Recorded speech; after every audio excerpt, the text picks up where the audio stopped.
क्योंकि लोगों को अनपढ़ गंवार बना करके उनके ऊपर राजनीतिक रोटियां सेकने का ये पार्टियां काम कर रही है। आपकी क्या? देश के यशस्वी प्रधानमंत्री नरेंद्र मोदी, एक बार अगर आपके पास ये तस्वीर पहुंच रही है ना, तो थोड़ा सा एक बार देख लीजिए। और एक ऐसी तस्वीर आपको दिखाने जा रहा हूं जिसको देखने के बाद एक बार आप सोच में पड़ जाएंगे। कोई बंदा पढ़ लिख करके शिक्षित बन गया तो ऐसे नेताओं को कभी आने नहीं देगा, वो भी पढ़ा लिखा ही नेता चुनेगा। कैसे पढ़ेंगे और कितनी बीमारियों को ऐसी तस्वीरें जन्म देंगी, ये सबसे बड़ा सवाल है। जुलाई में डूबता है और फिर मार्च में सूखता है। जुलाई में डूबता है, मार्च में सूखता है। इसके दरमियान जो बच्चे हैं वो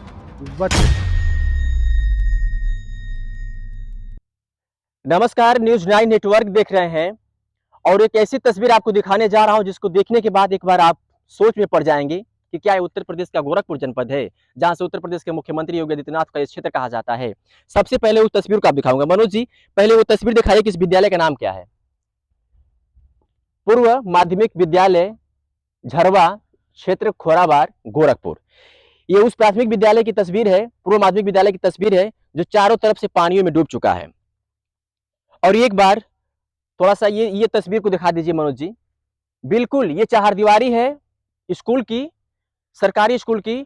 और ये तस्वीर जो है आप देख सकते हैं, ये कूड़ा करकट का अंबार लगा हुआ है। पता ना कितने दिनों से लगा है और क्यों लगा है, इसकी वजह क्या है, कैसे इसकी सफाई की गई है, क्या मतलब आप, मुझे तो समझ ही नहीं आ रहा है कि मैं इसके बारे में क्या बोलूं। देश के यशस्वी प्रधानमंत्री नरेंद्र मोदी, एक बार अगर आपके पास ये तस्वीर पहुंच रही है ना, तो थोड़ा सा एक बार देख लीजिए कि इसकी क्या कंडीशन है। इसके बाजू में ही अपने देश के नौनिहालों का भविष्य पलता है, यानी छोटे छोटे बच्चे यहाँ से पढ़ते हैं और देश का इतिहास लिखने का काम करते हैं। लेकिन अगर ऐसे में ऐसी जगहों पर हमारा भविष्य पलेगा तो देश का भविष्य कैसे लिखेगा और क्या इस देश के बारे में बताएगा वो। ये पूरी तरीके से पानी में डूब चुका है। और ये तस्वीरें अगर एक पल के लिए मान लीजिए कि जब बरसात के समय में या पानी यहाँ पे लगता है तो ठीक है, पानी लग गया है, कोई बात नहीं है, प्राकृतिक ये सिस्टम है, पानी लग जाएगा, कहीं भी उसे कोई रोक नहीं सकता है। लेकिन ऐसे स्कूल के पास में अगर इस तरीके गंदगी का अंबार लगा हो तो यहाँ के बच्चे कैसे पढ़ेंगे और कितनी बीमारियों को ऐसी तस्वीरें जन्म देंगी, ये सबसे बड़ा सवाल है। जब देश में चुनाव होते हैं, चाहे वो विधानसभा का हो चाहे लोकसभा का हो, तो सबसे बड़ा मुद्दा ये राजनेता यही लेकर के उठते हैं कि हमारी पार्टी बनेगी तो हम शिक्षा को सुदृढ़ करेंगे, सुधारेंगे और बेरोजगारी पे बात करेंगे, महंगाई पे बात करेंगे। लेकिन चुनाव जीतने के बाद कभी भी इन मुद्दों पे बात नहीं होता। अगर इन मुद्दों पे बात होती, इस पे काम होता, जमीनी स्तर पे काम होता, तो गोरखपुर का ये पूर्व माध्यमिक विद्यालय की तस्वीर ऐसी नहीं होती। हमने यहाँ के पार्षद प्रत्याशी से हमने बात किया तो पता चला कि यहाँ पे पढ़ाई होती है और जब ये स्कूल बंद रहता है तो बाहर बच्चे पढ़ते हैं। क्या व्यवस्थाएं हैं, कहीं एयरपोर्ट बनाया जा रहा है, कहीं अंतर्राष्ट्रीय एयरपोर्ट बनाया जा रहा है, देश चांद पर चला गया है, ऐसे ऐसे बड़े बड़े दावे कर रहे हैं, देश बदल रहा है, गोरखपुर बदल रहा है, आजमगढ़ बदल रहा है। लेकिन क्या बदल रहा है, ये तस्वीरें देख लीजिए।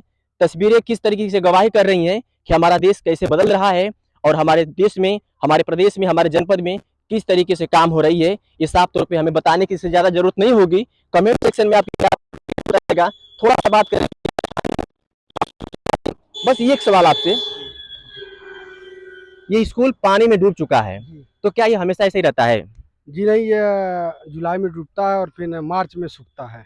जुलाई में डूबता है, मार्च में सूखता है। इसके दरमियान जो बच्चे हैं वो बच्चों तो जो है अगल बगल में लोग पढ़ाते हैं, कहीं किसी के मकान में फिर खुलता है तो इसमें पढ़ाते हैं। तो आप एक तरीके से अभी पार्षद पद के प्रत्याशी हैं, तो क्या यहाँ के जो प्रधान होते हैं इस मुद्दे को अभी उन्होंने उठाया नहीं क्या? नहीं, कभी नहीं उठाया इस मुद्दे को।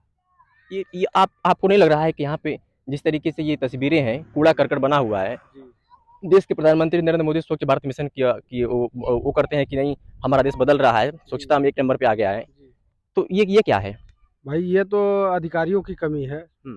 जो भी फंड है इस पर रोड बनवाना चाहिए या फिर विद्यालय कहीं अच्छे जगह पर बनवाना चाहिए। जब विद्यालय डूबा रहता 9 महीने तो क्या मतलब यहाँ बच्चे इसी में कैसे उनका भविष्य सुधरेगा? भाई, इससे भविष्य खराब हो रहा है बच्चों का ना। जो बच्चे यहाँ पे पढ़ते थे फिलहाल वो कहाँ पढ़ रहे हैं? अभी तो कुछ बच्चे ही यहाँ पढ़ते हैं, बाकी तो अपने प्राइवेट स्कूल में एडमिशन ले लिए हैं। इसके ऊपर ये धान सुखाया जा रहा है, किनका है? ये गांव के ही लोगों का गांव के हैं। जानते हैं शिक्षा पर बात क्यों नहीं होती है, शिक्षा को सुदृढ़ क्यों नहीं किया जा रहा है? इसके पीछे की मैं एक बड़ी बात आपको बता दूं, कड़वी है लेकिन सच्चाई है।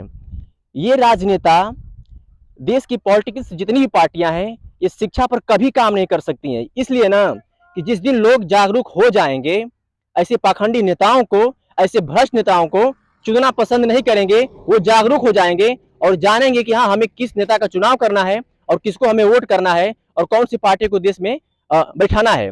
लेकिन अगर वो कोई बंदा पढ़ लिख करके शिक्षित बन गया तो ऐसे नेताओं को कभी आने नहीं देगा। वो भी पढ़ा लिखा ही नेता चुनेगा। और पढ़ा लिखा नेता अपने देश में कितने हैं इसकी भी आप कल्पना कर सकते हैं। और यही वजह है ना कि शिक्षा को लेकर के हमारा देश, हमारा प्रदेश सबसे पीछे है। और खास करके इस पे बहस बात नहीं होती है, क्योंकि लोगों को अनपढ़ गंवार बना करके उनके ऊपर राजनीतिक रोटियां सेकने का ये पार्टियां काम करती हैं। आपकी क्या प्रतिक्रिया है कमेंट सेक्शन में जरूर बताइएगा। गोरखपुर का क्षेत्र है और यहाँ पर हम लोग ऐसे निकल रहे थे तो ये तस्वीर हम लोगों के कैमरे में कैद हो गई, देखा, हमारी नजर पड़ गई, तो हमने कहा कि इसको दिखा दिया जाए, क्योंकि ये गोरखपुर का ये कौन सा गांव है? ये है झरवा गांव की ये तस्वीरें हैं। कैमरे के पीछे मनोज थे, मेरा नाम अरविंद कुमार सिंह, आप देख रहे थे न्यूज़ 9 नेटवर्क। बहुत बहुत धन्यवाद।